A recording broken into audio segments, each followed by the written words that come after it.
राहुल को अपने पापा के दोस्त की बेटी बहुत अच्छी लगती थी। उसका नाम सलोनी था। अंकल के घर राहुल का आना जाना था। राहुल पढ़ाई कंप्लीट करके नौकरी की तलाश कर रहा था, इसलिए वह शहर आ गया था। कई सालों बाद राहुल ने सलोनी को देखा था। वह इतनी खूबसूरत थी कि राहुल अपनी आंखें झपकना भूल गया था। यूँ तो अंकल की दोनों बेटियां सुंदर थी, पर सलोनी को देखकर राहुल का मन डोलने लगा था। वह बहुत ही अच्छी लड़की थी। राहुल को देखकर उसने मुस्कुराकर नमस्ते किया, लेकिन सलोनी एक बार भी राहुल के साथ बैठी न थी। सलोनी से छोटा उसका एक भाई था, उसके साथ राहुल की अच्छी खासी गपशप हो जाती थी।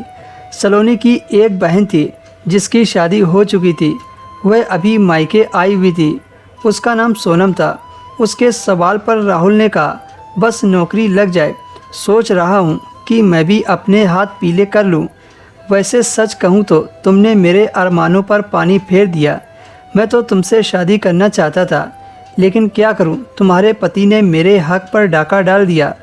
राहुल ने आंख मारते हुए सोनम को छेड़ते हुए कहा। सोनम आंख दिखाती हुई बोली, बहुत शरारती हो गए हो, जरा भी नहीं बदले। मुझे तो लगा था पढ़ाई लिखाई करके कुछ अकल आ जाएगी, लेकिन तुम तो वैसे के वैसे फूल हो। उसी समय सलोनी सबके लिए चाय लेकर आई।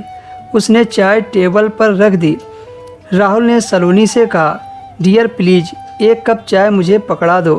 फिर जैसे ही चाय का कप राहुल की तरफ बढ़ाया, चाय के साथ राहुल ने उसका हाथ भी पकड़ लिया और उसकी तरफ मुस्कुराकर देखा और तुरंत हाथ छोड़ दिया। सलोनी के माथे पर चिंता के भाव पड़ गए थे। वह तुरंत हॉल से बाहर निकल गई। राहुल शादी के 3 दिन पहले ही पहुंच गया था। उसी रात ढोलक का प्रोग्राम था। खूब शोर शराबा हो रहा था। सलोनी ने अपने आस पड़ोस की सहेलियों को बुला रखा था। पहले तो सबने मिलकर ढोल बजाए, गाना गाए, फिर बाद में सभी लोग अलग अलग कमरे में चले गए। लड़के लोग सभी बाहर बैठे थे। कुछ देर बाद अंदर से गानों की आवाज़ बाहर आने लगी। राहुल समझ गया था कि लड़कियों ने डांस का प्रोग्राम बनाया हुआ है। राहुल ने सलोनी के भाई से पूछा, अंदर क्या हो रहा है? उसने बताया, अंदर सारी लड़कियां डांस कर रही हैं, इसलिए लड़कों की एंट्री बंद है। राहुल ने सोचा कोई चोर दरवाज़ा खोजा जाए जहां से वह अंदर का नज़ारा देख सके। वह घर के पिछली तरफ को भागा। वहां पर एक छोटी सी खिड़की मौजूद थी, लेकिन अंदर से वह बंद थी। उसी के ऊपर एक रोशनदान था। वह इधर उधर चढ़ने का जुगाड़ देखने लगा ताकि वह चढ़कर उस रोशनदान से अंदर का नज़ारा देख सके। तभी पास में एक सीढ़ी नज़र आई। राहुल जल्दी से उस सीढ़ी को लाया और चढ़कर अंदर झांकने लगा। वह थोड़ा और ऊपर चढ़ा तो देखा छत पर सोनम बैठी लड़कियों के डांस देख रही थी। राहुल चुपके से सोनम के पीछे गया और उसे बाहों में भर लिया। अचानक से इस हमले से वह डर गई। राहुल ने मजाक में पूछा, ऊपर छत पर बैठे किसका इंतजार कर रही हो?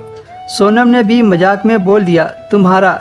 यह सुनकर राहुल खुश हो गया और अधिक खुशी के बारे में सोचने लगा।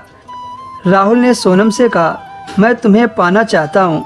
सोनम ने राहुल को अपनी ओर खींचते हुए कहा, आज अच्छा मौका है, दोनों की ख्वाहिश पूरी हो जाएगी।